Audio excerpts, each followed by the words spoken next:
ditong bagong project. Ay, ano na naman bagayaan? Ha? Oh, ito. Ano yan? Ito ay tinatawag na remote control using IR sensor. Ito ay infrared LED lights. Infrared, ha? Oh, merong resistor, may push button, at meron siyang baterya na relo, 3 volts. Ay, ano naman ang ano niyan? Aba, ito yung ginagamit na sa remote control ng TV. Oh. Makikita natin yan kung gumagana, gano'n, no? Transmitter ito, ha? Oh. Ayan, no? Teka. Oh. Pag pinindot ko yan, yun, oh. Uy, ba't wala?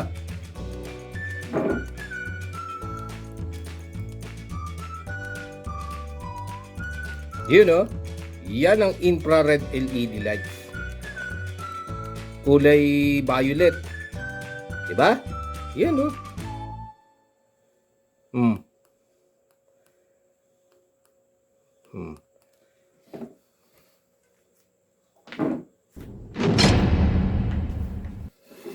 At kung meron tayong transmitter, ito infrared, meron din tayo receiver. Ayan, oh. Infrared LED lights receiver, kulay black. Ang power niya 5 volts. Power bank. Oh. Yan. Oops. Meron siyang resistor at mayroong output LED. Ay, ano naman ang gamit niyan? Remote control nga yan. Yan, oh. Wireless. Oh. Oh. Ha? Pag pinindot ko yan, yan, oh.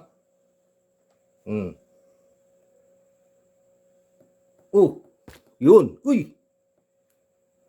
Diba? Pindot.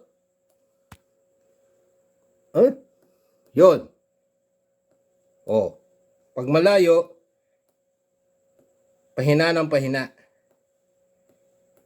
Siya ay short range lang. Oh. Pag pinindot ko yan, umiilaw yung LED. Diba? Oh. Remote control siya. Di ba?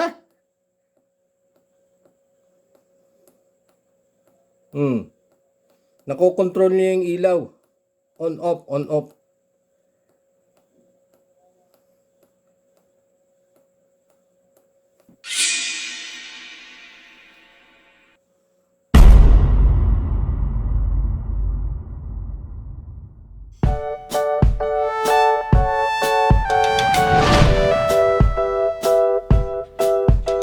So we have the remote control using IR sensor. This is a schematic diagram.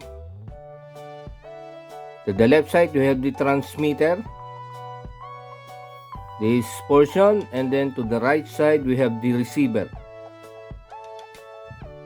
We are using an infrared LED lights as a transmitter, which is different from the ordinary LED. It emits an infrared light that is only visible to the camera. As we have seen in the demo, the color is violet, the light emitted by this transmitter or infrared LED. The color is violet. And this is an infrared receiver, LED receiver. The color of this is black. This one, the transmitter is transparent. Transmitter, receiver. How does it work? As long as there is no current flows into the LED lights of this transmitter, it will not transmit any signal to the receiver. And the mode of transmission is using a light. And this receiver LED will serve as an open switch as long as it will not receive any light from the transmitter. Still, this receiver acts as an open switch. Here, there is no current flows here because we have a switch. The switch is open. What is the use of this device, or what's the use of this components? It is used as a remote control for electronics appliances or gadgets, just like a TV or aircon. And it is short range.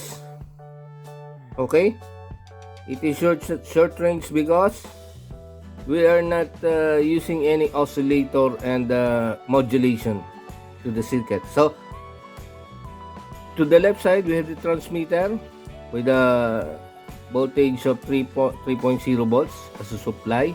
Once we press the switch, current flows into the transmitter, then to the resistor.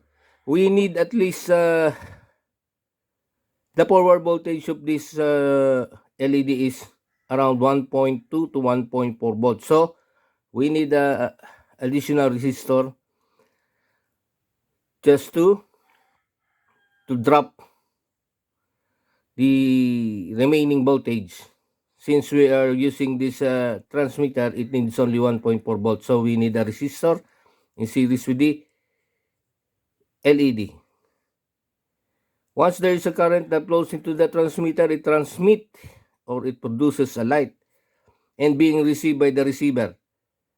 Remember, or as you can see here, it is in this configuration or in this connection.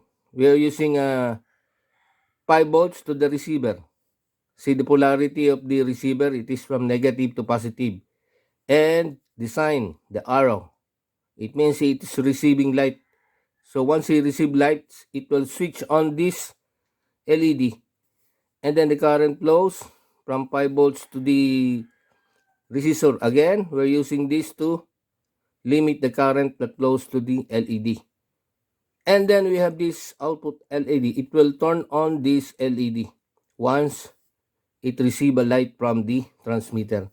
It will turn on this output LED. So the output is from here to the ground. This is the output, the LED. So when we press the switch, it transmits the light being received by the receiver and will turn on this LED. This is a short range form of communication.